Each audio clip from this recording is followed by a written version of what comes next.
Bismillahirrahmanirrahim. نبتدئ دراستنا وتعليمنا في هذه الليلة بقراءة سورة الفاتحة بنية أن الله تعالى ينور قلوبنا ويفتح لنا فتوح العارفين ويرزقنا من المخلصين ثم إلى أرواح آبائنا وأمهاتنا وأجدادنا وجداتنا وأخواتنا والمشركين خصوصا إلى أرواح المؤسس هذه الرسول إلى حضرة النبي المصطفى محمد صلى الله عليه وسلم. الفاتحة.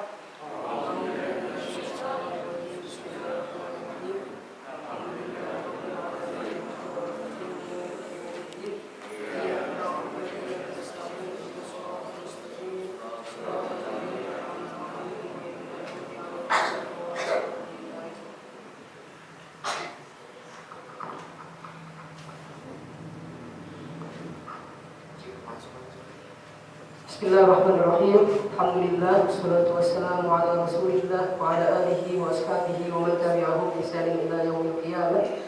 Wa la hawla wa la quwwata illa billah, wa la hawla wa la quwwata illa billah, wa la hawla wa la quwwata illa billah. Amma ba'd. Sebelumnya izin saya di sini untuk duduk di depan di hadapan Bapak-bapak semua. Karena ini ada amanah dari ayah.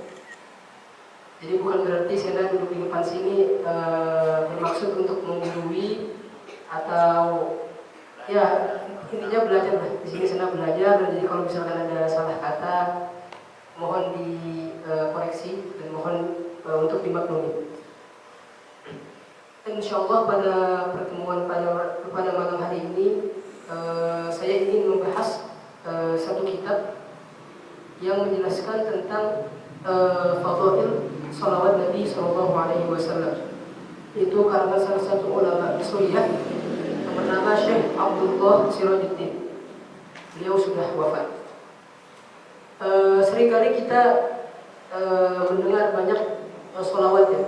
Di antaranya salawat Ibrahimiyah yang kita baca sehari-hari dalam salat. Allahumma shalli ala sayyidina Muhammad wa ala ali sayyidina Muhammad kama shallaita ala sayyidina Ibrahim wa ala ali sayyidina Ibrahim wa barik ala sayyidina Muhammad wa ala ali sayyidina Muhammad, terus sampai innaka Hamidum Majid. Nah, itu shalawat Ibrahimiyah. Lalu ada juga kita sering dengar shalawat nariyah. Misalkan Allahumma shalli sholatan kamilah. Terus sampai akhir ada juga shalawat munjiyat. Allahumma shalli sholatan tunjina biha min jami'il ahwali wal afat. Ada juga shalawat taisir.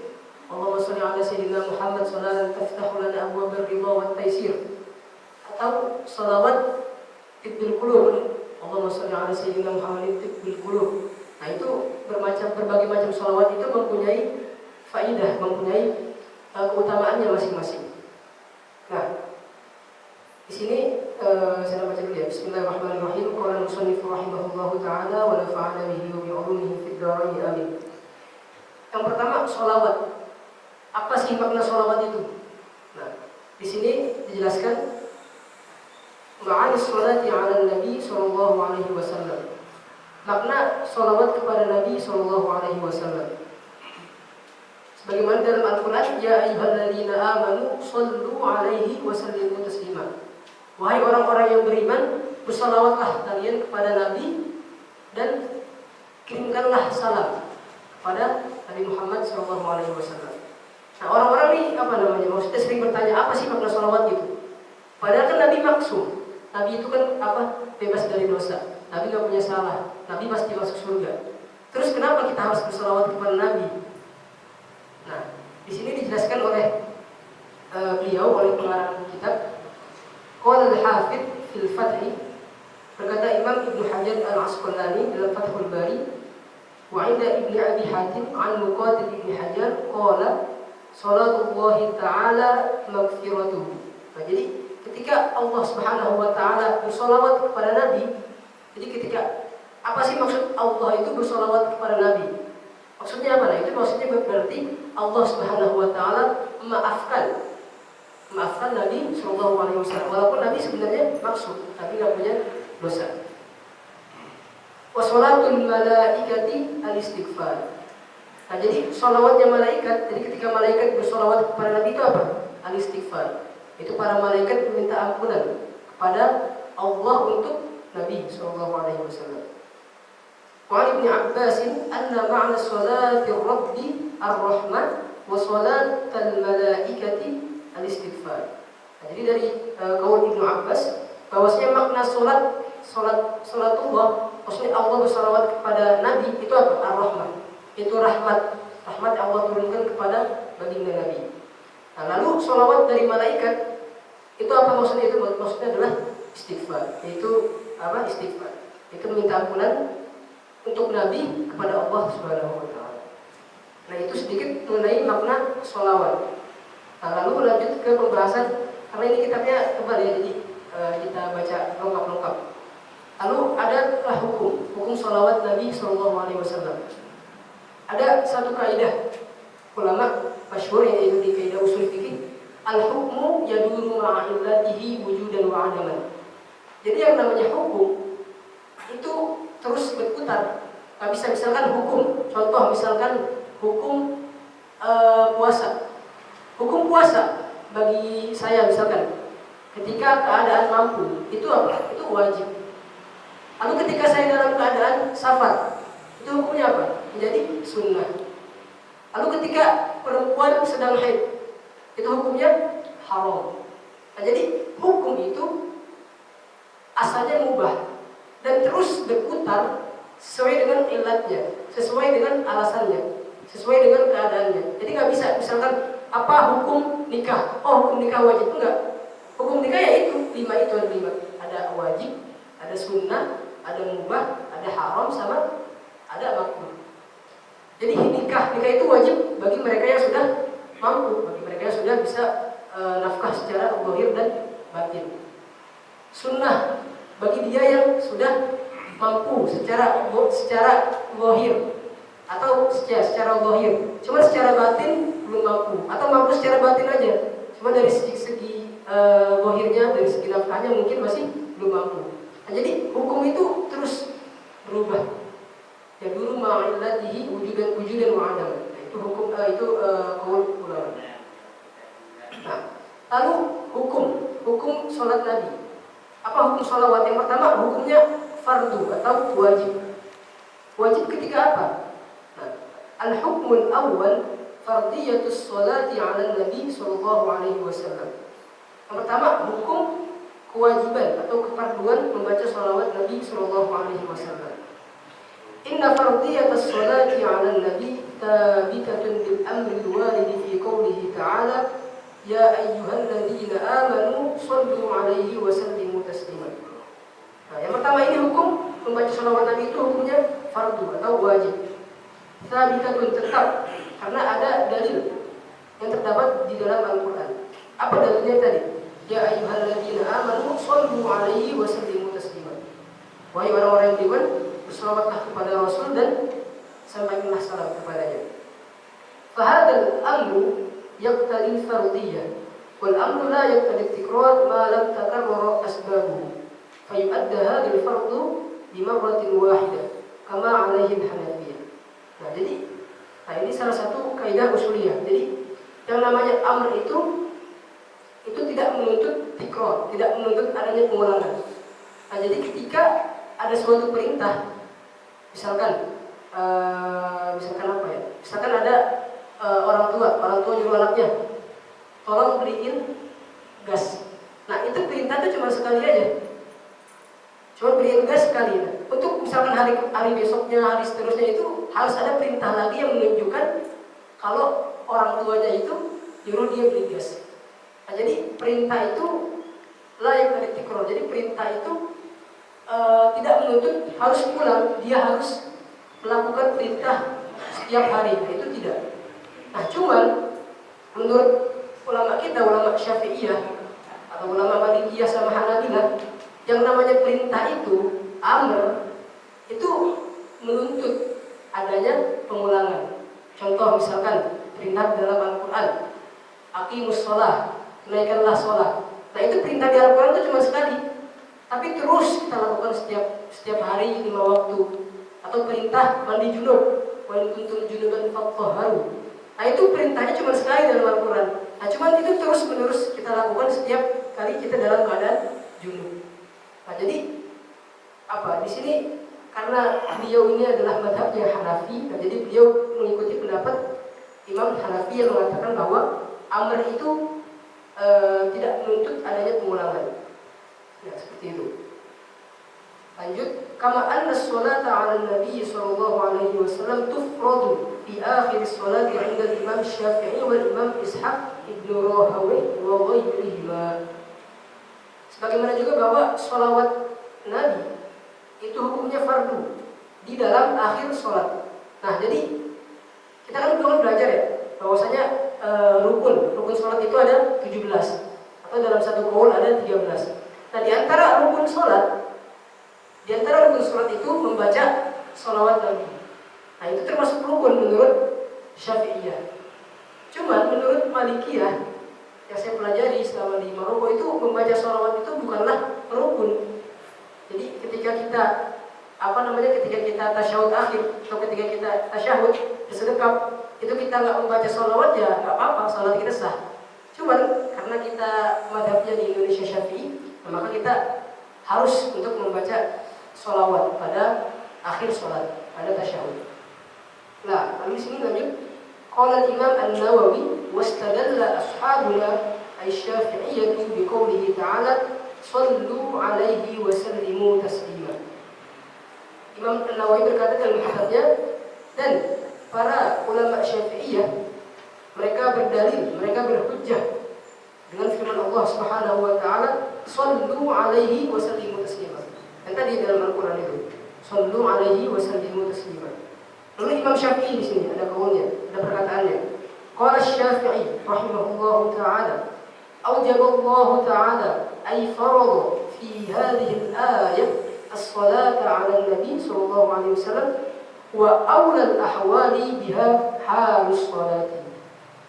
Nah, jadi Imam Syafi'i di sini mewajibkan bahwasanya sholat itu di akhir sholat tadi di dalam tasyahud itu hukumnya wajib, hukumnya fardu untuk membaca sholawat.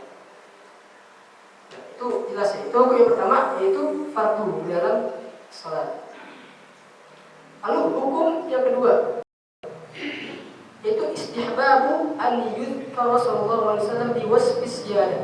Nah, ini masyaallah beliau di sini juga menyebutkan dalil mengenai perkara sayyidana. Kita kan sering tuh ketika membaca sholawat Allahumma sholli ala sayyidina Muhammad. Kata-kata sayyid.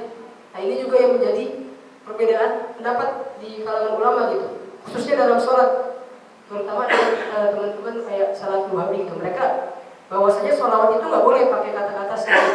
Jadi langsung Allahumma sholli ala Muhammad wa ala ali Muhammad kama shallaita ala Ibrahim, itu nggak boleh pakai kata-kata sayyid. Karena apa? Karena sayyid itu derajatnya di bawah Nabi, kata mereka gitu. Sayyid itu derajatnya di bawah Nabi. Jadi nggak layak atau nggak pantas Nabi disandingkan dengan kata sayyid. Sayyid, ya dalam sholat. Ya dalam sholat. Nah, itu seperti itu. Nah, itu cuma di khilaf ya di kalangan para ulama. Nah, di sini beliau mencoba untuk memaparkan atau menjelaskan dalil-dalil mengenai sayyid, menggunakan lafaz sayyid. I'lam 'allamana Allah ta'ala wa iyyak أن من جملة المقامات والمراتب التي خص الله تعالى بها سيدنا محمد صلى الله عليه وسلم أنه سبحانه وتعالى أعطاه مقام السيادة العامة. Ketahuilah, semoga Allah Subhanahu wa taala mengajarkan kepada kalian bahwasanya di antara makom, di antara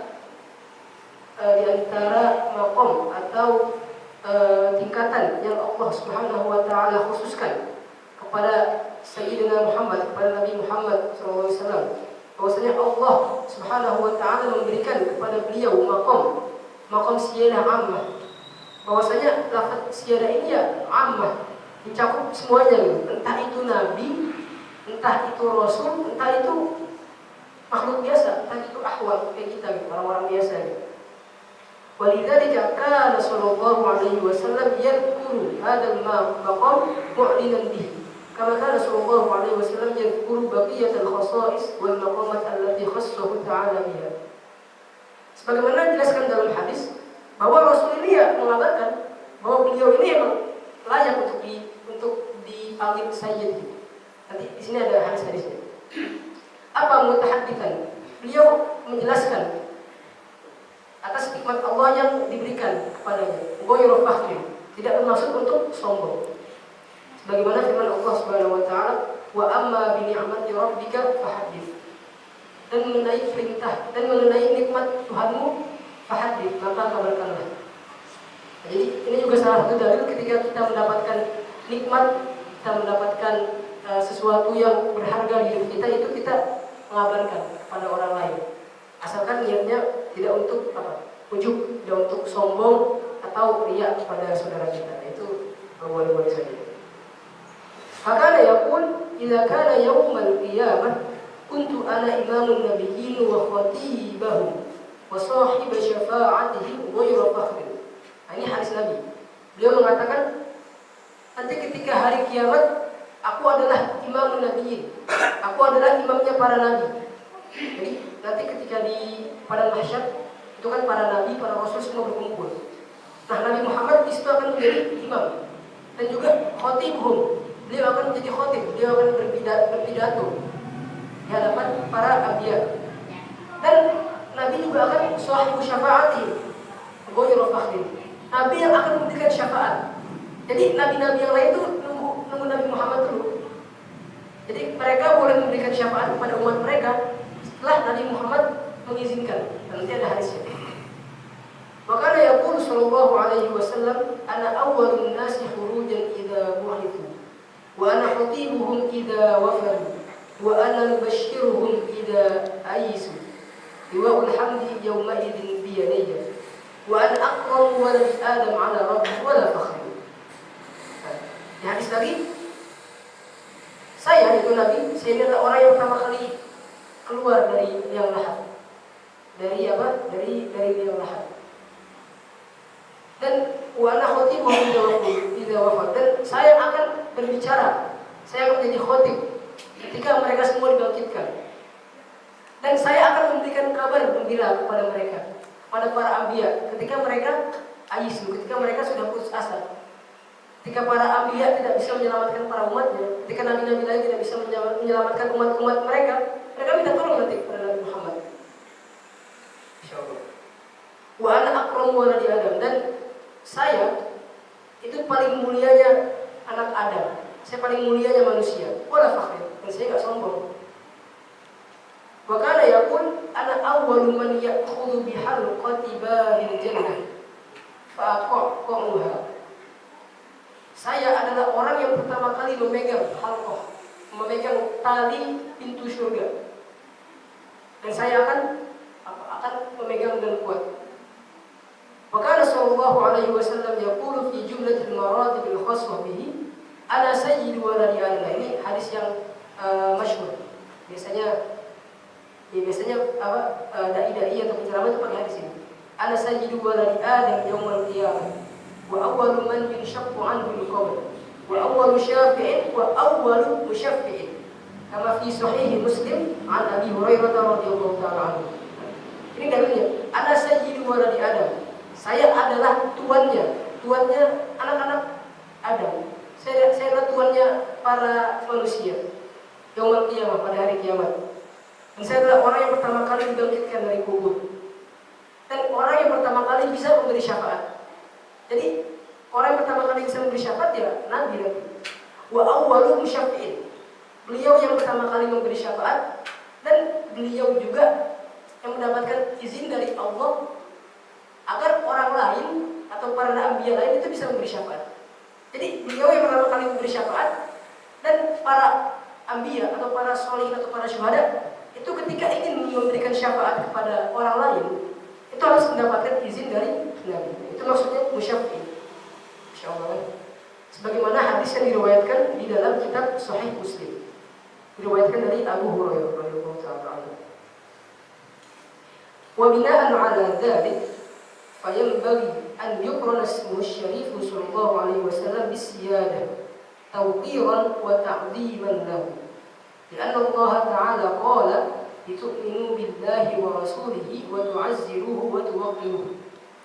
Nah, berdasarkan dalil yang tadi telah disebutkan, nah sudah sayyidianya, sudah selayaknya kita menyandingkan nama beliau kan Muhammad itu kan sudah artinya sudah terpuji. Masa kita panggil kayak kita manggil anak kita, kayak kita manggil teman kita, itu kan nggak layak itu. Allahumma sholli ala Muhammad, ya Allah sholawatlah kepada Muhammad.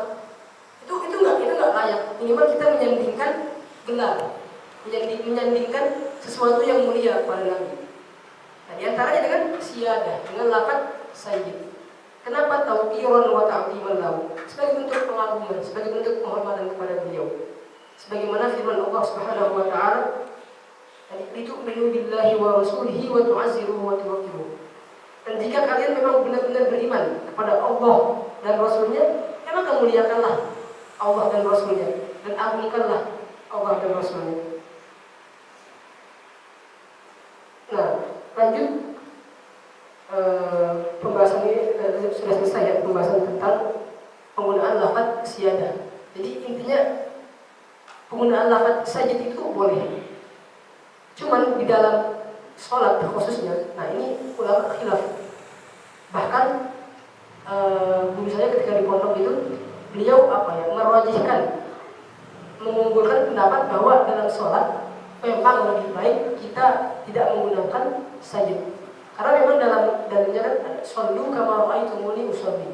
Sholatlah kalian sebagaimana kalian melihatku sholat. Jadi ada dalil khosnya, ada dalil khususnya. Nah, kalau ada dalil khusus, lebih baik kita gunakan dalil khusus tersebut. Jadi kalau dalam konteks sholat, lebih baik kita langsung Allahumma sholli ala Muhammad wa ala ali Muhammad kama shallaita ala Ibrahim wa ala ali Ibrahim. Jadi nggak usah pakai lafaz sayyid. Nah, cuman ketika di luar konteks sholat, misalkan di majlis gini atau ketika kita ya sholawat sedang berzikir setelah sholat, nah itu lebih baik kita menggunakan lafaz sayyid atau menggunakan lafaz Nabi. Allahumma sholli ala sayyidina Muhammad atau Allahumma sholli ala nabiyyina Muhammad. Ya, sebagai bentuk pengagungan kepada Nabi. Seperti itu. Nah, lalu tadi kan yang pertama ada hukumnya wajib fardu. Nah, sekarang hukumnya wajib sholawat selain di sholat tadi. Al-hukmu tsani wujub sholati 'ala Nabi sallallahu alaihi wasallam. As-sholatu 'ala Nabi tajib idza dzukira ismuhu syarif 'ala adh-dzakiri was-sami. Wastadalla al-'ulama'u 'ala wujubi sholati idza dzukira bi umurin. Nah, jadi sholat Nabi, sholawat ini wajib hukumnya. Ketika apa? Ketika ada orang yang menyebutkan sholawat. Contoh misalkan Allahumma sholli ala Muhammad, Allahumma sholli alaihi, itu bisa dijawab. Nah, itu hukumnya wajib. Ketika ada orang yang menyebutkan sholawat, nah maka sami'nya itu, pendengarnya tersebut wajib untuk membaca sholawat. Alasannya kenapa? Yang pertama, bima warada anhu sallallahu alaihi wasallam min al-amri al-mu'akkad bidzalik. Nah, karena adanya hadis atau perintah Nabi yang memang menegaskan untuk hal tersebut, itu untuk menjawab sholawat itu. Rawan Nasai an Anas radhiyallahu ta'ala anhu qala Rasulullah sallallahu alaihi wasallam man dzukirtu 'indahu falyusalli 'alayya. Man dzukirtu 'indahu falyusalli 'alayya. Barang siapa yang dia mendengar orang membaca sholawat kepadaku, maka hendaknya dia bersolawat kepadaku. Hendaknya dia menjawab sholawat tersebut. Wajib ya? Wajib. Menjawab sholawat. Jawabnya tadi apa? Allahumma sholli alaihi ya? Bagusnya ya Allahumma sholli ala sayyidina Muhammad. Allahumma sholli ala Muhammad. Sama hukumnya dengan jawab assalamualaikum dong kalau gitu. Nah, iya, sama. Kita namanya apa ya? Nah, lanjut ada dalil yang kedua. Nah, dalil yang kedua ini harus saya baca di sini. Wa thaniyan bima warada min al-wa'id asy-syarif liman lam yusalli alaihi idza dzukira sallallahu alaihi wasallam. Nah, jadi bagi orang yang yang tidak membalas salawat itu dicap apa? Dicap di sini dengan dicap bil ib'ad wal bu'd. Dia tuh menyimpang. Dia tuh dijauhin lah sama Nabi gitu. Nabi menjauh darinya. Terus wabil syaqa, dan beliau dianggap nyeleneh. Syaqa itu artinya nyeleneh. Wabil bukhal, pelit sama Nabi. Makanya gitu, pelit sama Nabi nanti gimana? Siapa? Nah itu Dasarnya tadi Ustaz hadis ya. hadis ya hadis. Tadi hadisnya itu mandu ya. Ada hadisnya. Man dzukirtu indahu falyusalli alayhi. Barang siapa yang diperdengarkan kepadanya sholawat di hadapan yang indahu, falyusalli alayhi, maka dia harus bersolawat kepadaku.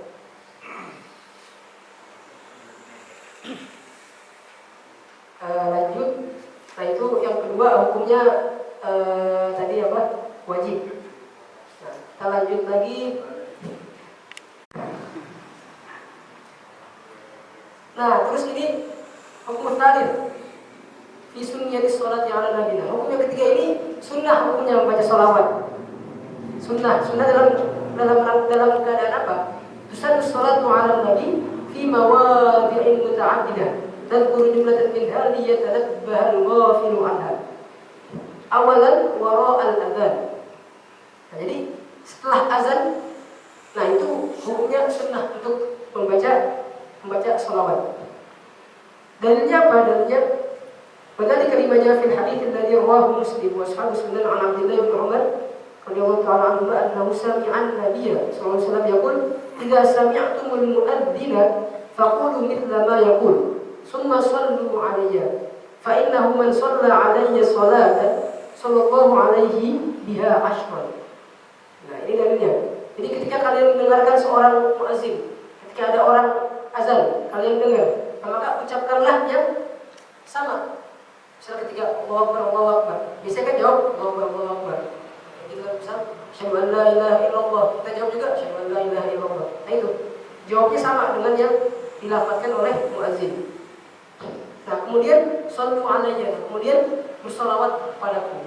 Nah di sini ulama menghukumi bahwa sholawat ketika azan itu hukumnya sunnah.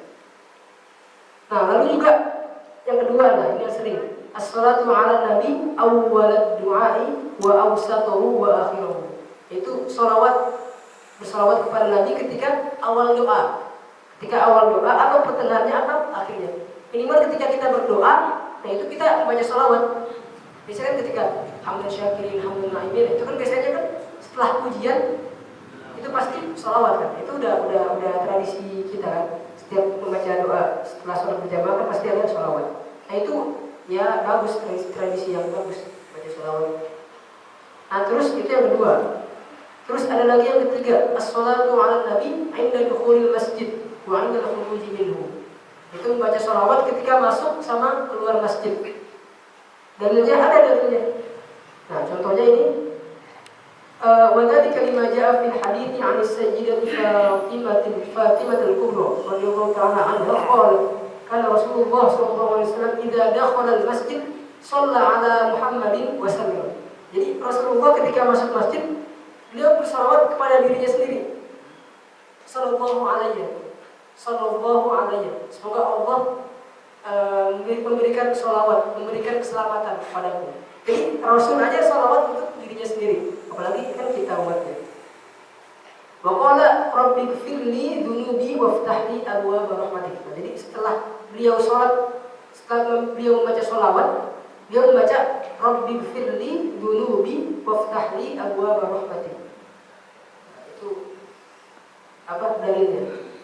Dalil membaca salawat ketika masuk dan keluar masjid.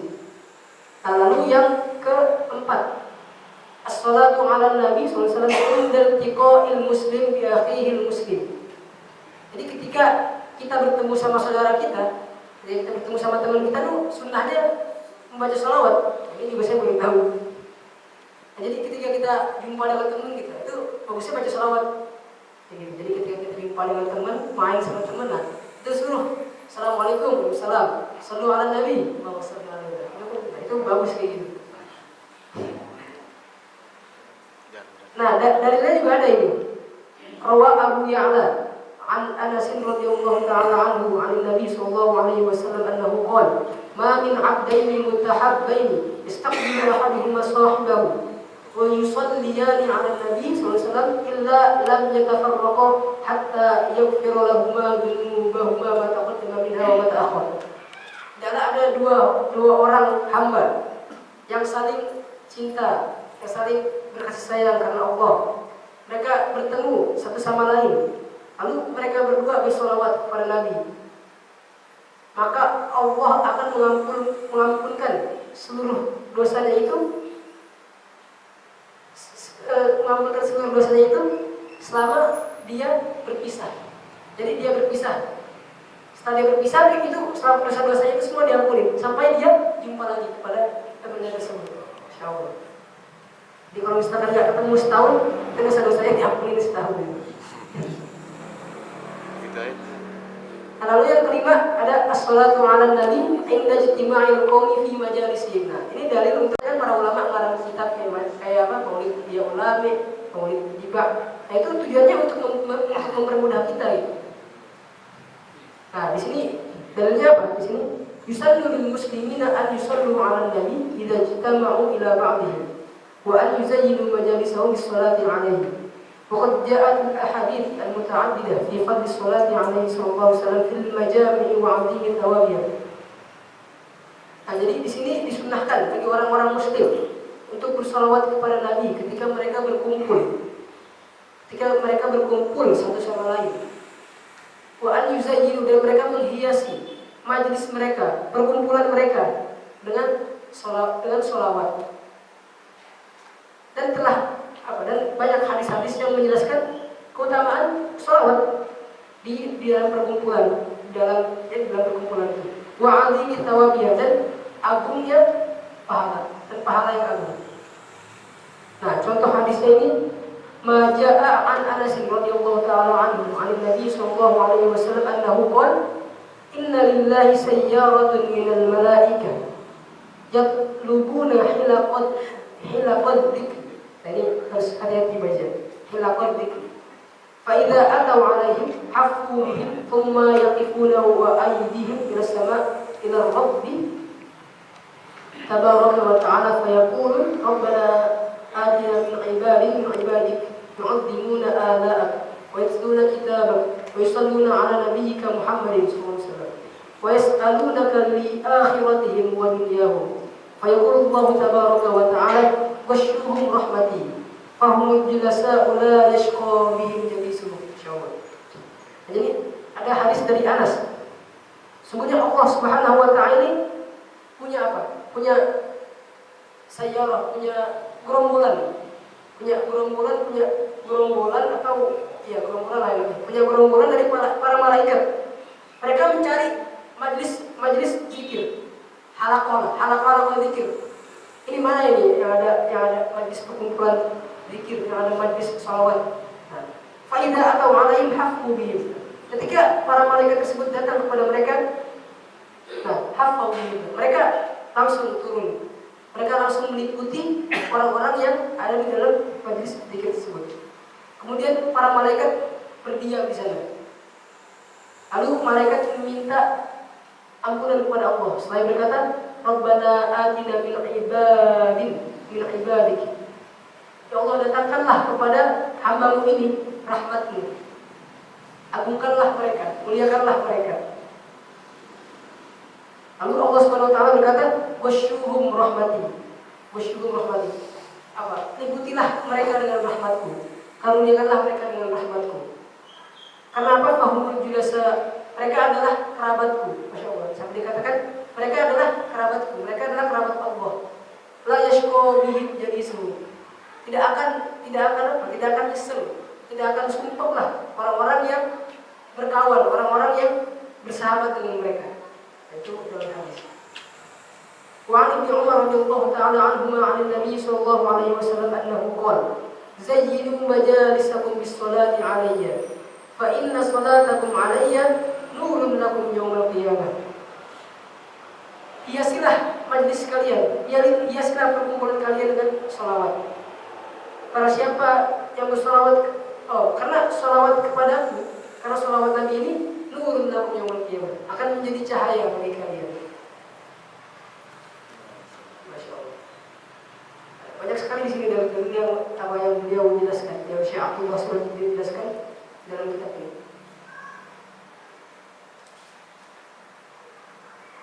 Lalu yang keenam apa? as-salatu 'ala Nabi sallallahu alaihi wasallam inda kitabat ismi syarif. Nah, ini penting ini. Jadi, membaca sholawat ketika menulis nama beliau. Nah, ini orang kan kadang ketika menulis lafaz Nabi Muhammad itu kan biasanya disingkat. Misalkan SAW kan biasanya SAW. Nah, itu apa ya? Makruh lah mungkin saya katakan hukumnya. Nggak bagus, lebih baik ya ditulis semua gitu. Walaupun mungkin panjang, nggak apa-apa. Terus juga setelah kita membahas hukum sholawat, nah di sini kita coba senggol dikit ya. Coba menjelaskan tentang fadilah sholawat. Nah, di antaranya fadilah inna fadha'ila sholati 'ala nabi sallallahu alaihi wasallam hiya katsirah. Jadi fadilah sholawat Nabi itu banyak. Ya juzul qalamu an ihsaiha. Sampai kolam pulpen ini ya nggak bisa gitu nulis karena kebanyakan gitu. Sampai pulpen ini nggak bisa nulis fadilah yang ada pada sholawat Nabi. Wa tadhiqul kutub an istiqsaiha. Sampai buku ini nggak cukup untuk nulis kenikmatan yang ada dalam sholawat. Wa inna ma nadhkuru minha jumlatan mujazah. Nah, kita di sini nyebutin sedikit aja lah. Gak usah banyak-banyak. Kata beliau gitu. Terus inna ma yusalli 'ala Nabi sallallahu alaihi wasallam yusallillahu 'alaihi 10 sholawat. Nah, para siapa yang bersolawat kepada Nabi, maka Allah Subhanahu wa taala akan bersolawat kepadanya 10 sholawat. Jadi yang saya tadi bahas di awal, bahwa makna sholawat Allah kepada Nabi, makna sholawat Allah kepada kita ya itu istighfar. Itu maghfirah atau rahmat, itu ampunan atau rahmat. Jadi maksud Allah bersolawat kepada kita, itu kan maksudnya yusallillahu 'alaihi 10 sholawat. Allah Subhanahu wa taala bersolawat kepada orang yang bersolawat kepada Nabi. Jadi maksudnya Allah akan memberikan rahmat dan maghfirahnya dan ampunannya kepada orang yang bersolawat. Dalilnya banyak. Lalu yang kedua, man shalla 'alaihi Rasulullah sallallahu alaihi wasallam. Para siapa yang salawat kepada Nabi, nah maka Nabi akan salawat kepadanya. Nah, maka ya Nabi itu kan sudah wafat. Tapi beliau tetap ketika ada umatnya yang bersalawat kepadanya, beliau jawab. Entah itu caranya bagaimana ya, kita Allahu a'lam, hanya Allah yang tahu. Nah, pasti sebagaimana dalam hadis bahwasanya Nabi akan menjawab salawat orang-orang yang bersalawat kepadanya. Dalilnya apa?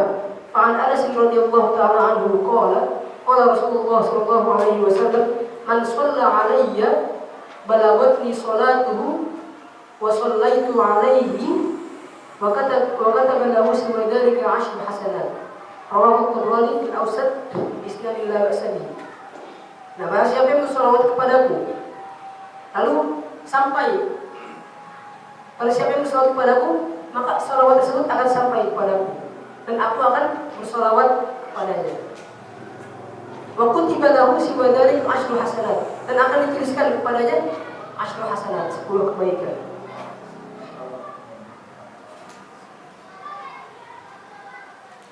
Nah, itu udah azan ya? Nah, itu diantara fadilah salawat Nabi sallallahu alaihi wasallam.